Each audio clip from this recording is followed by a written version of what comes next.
Or he messed up the schedule. That's what it was. He messed up the schedule and then asked me for it. All right. Hey, Jason, this is such great news. We're on day 8, and you've been feeling better day by day since beginning this wonderful MST, multisensory training. Yeah, tell me about what's going on. Why is this amazing? I'm at a bit of a loss for why it's so amazing, but I know I feel amazing. I know that probably day 1 or 2 I was really out of it.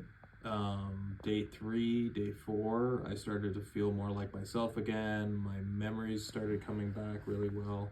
I started speaking a little bit of Spanish like that I've just heard randomly the other day. Like, I wrote like 3 papers in a row in like 20 minutes recently. So could you do that before? No, not since I started writing heavily. Okay. So it's and writing got harder and harder. Before I came here, it would take me about probably 4 or 5 hours to write a paper like that. And you can do 3 in 20 minutes? Yeah, now I can do 3 in 20 minutes. That's remarkable. Yeah. I mean, you're brilliant, but your head injuries have held you back. Yes. Yeah. And I felt really slow.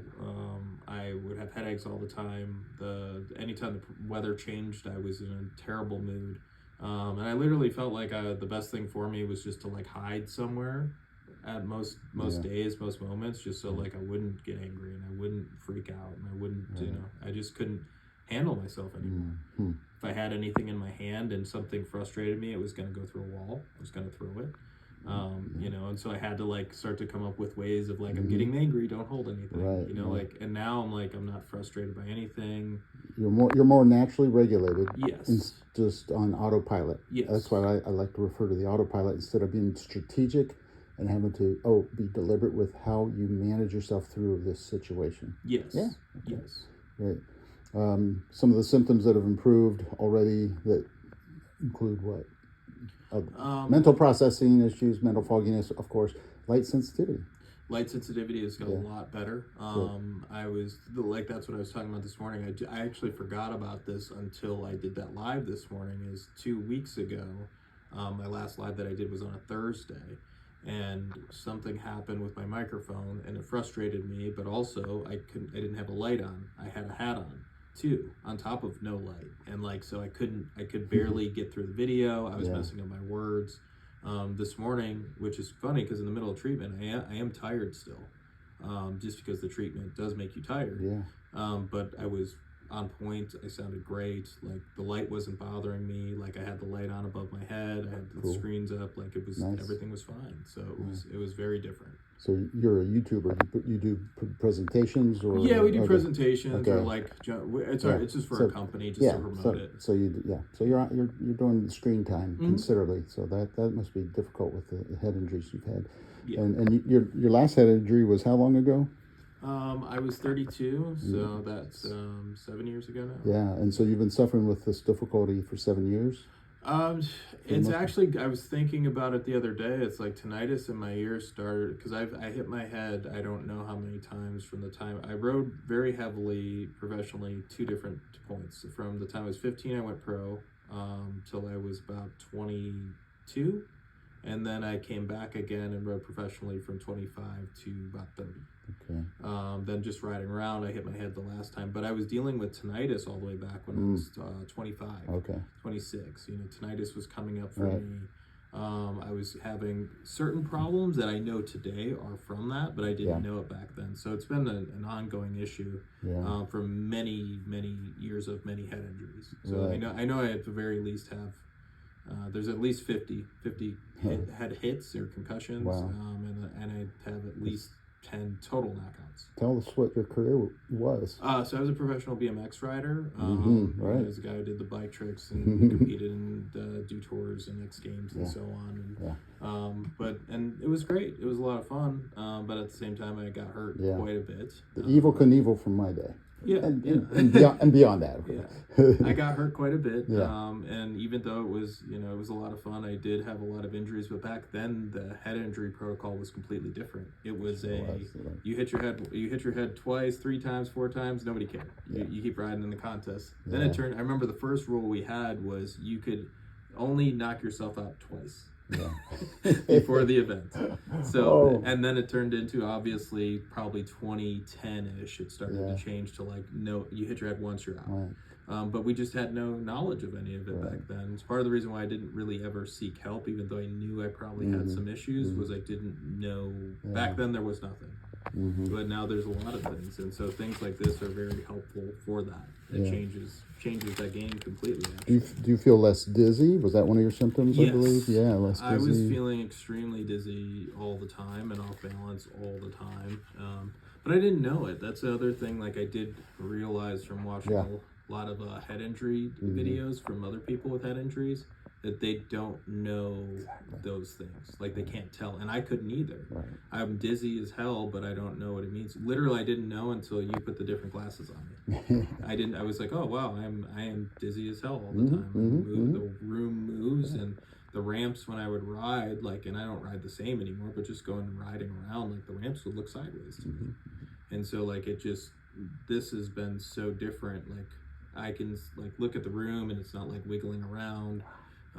Even though there's a little bit of dizziness still, things we could work on, but it's like I think I came in here the first day, I would think it was at a seven, and maybe a 9 for balance, or dizziness. What's the other two? Headache. Yeah, head pressure. Right. I was all the way up there, and now I'm at like 0 for headache, 0 for head pressure, 2 for dizziness. Wow. So it's a huge difference. Yeah. Well, our relatively younger, athletic people who are otherwise taking really good care of themselves and health-wise, not drugged down by some chronic illnesses, and those seem to be the people that respond the best, like you. So I'm so happy you found us. How'd you find us? How'd you find me? Dr. Buddy. He's a chiropractor in Cleveland. That's right. All right. He worked with us on tours for many years for BMX, and so like whenever I have a question, I just reach out to him, and I was like, hey, I really want to go see somebody for CTE. Are there people? Because back then, the first time I ever saw anybody, I went to Pittsburgh, and like, it was a very odd process, and like it almost was like he didn't believe me, because I was just like, I almost was like, look, I have these on video if you really want to see it. And he was like, I don't believe you hit your head over 50 times, and I'm like, well, football players do it, people do it, boxers do it, like extreme sports athletes do. We've had but nowadays we've had 3 diagnosed with CTE after death now in that sport. So like nowadays it's changed, so everybody understands those things, and they understand it also isn't just something as simple as you hit your head once or you hit your head a million times. There's people from they hit their head once, they're like I was, or they could hit their head multiple times and then be like me. It changes across the board. So in 8 days, your quality of life has improved dramatically. Yeah, absolutely. Right. Yeah, quality of life is something you just kind of take for granted, and then you find ways to bring it down to a lower standard to get through. And now, your standard wasn't so great after all. As far as like that dizziness, you just took, that's my new norm. You subconsciously kind of buried that, unfortunately. But good, glad to. I kept thinking it was age. I kept thinking I had a lot of injuries. I had I had my knee surgeries and so on, and like I'm like, maybe I'm just getting old. Maybe my body's messed up. I never really equated it all to it's my brain. But now, like, I mean, even little things like I was mentioning, like my ankle. Like I've had this rear tight left ankle. I don't know if you guys have heard that before. I've talked to a couple other people who have CT, and they talk about their ankles being really tight. And so my ankle's loosened up. My mobility's better. Like, so certain things are kind of feeling a lot better. Cool. So other people have probably noticed something's changed about you. Oh, right? Yeah.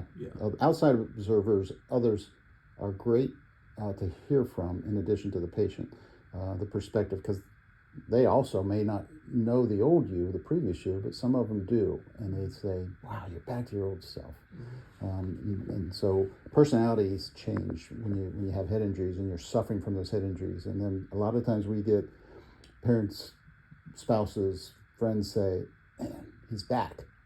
So you feel like part of the you, or a lot of the old you is back, don't you? Oh yeah, Yeah, I feel completely myself. affect and you're completely right now. yourself. Yeah. Okay. There's one Yeah. spot of like that we can continue Yeah, working we're going on. to keep working on it. Oh, yeah, but to And get this far this fast in yes, 8 days. in 8 8 days, days is crazy. In 8 days, it's crazy. And I Yeah. was one of the ones who was really nervous doing this because we just did the eye thing. That was April 2nd. Yeah. And normally I couldn't remember dates like that, but that's something I'm remembering now. So April 2nd, we did the eye exam, and you did that to me, and I was messed up for a week from just that. Yeah.